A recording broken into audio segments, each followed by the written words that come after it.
In order to replace your camera board, it's very easy to do. You have two Phillips head screws on top and two little tiny nylon washers or bolts that hold in the camera board.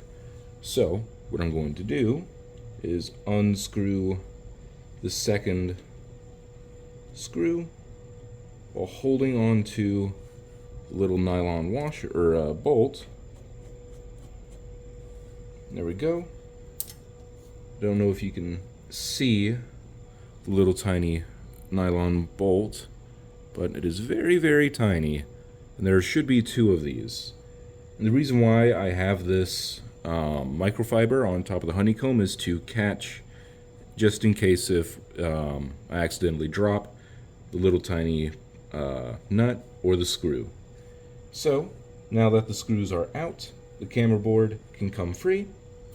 You just simply need to unplug it, and there's the camera board. So we'll put that to the side, grab our new camera board, and plug it in.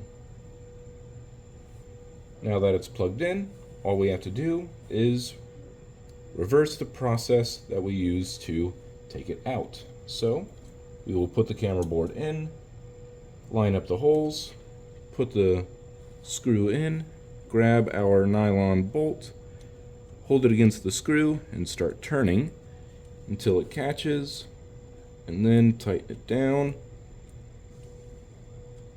And then we'll grab the other screw and put that into the other screw hole. And that is how you replace your camera board.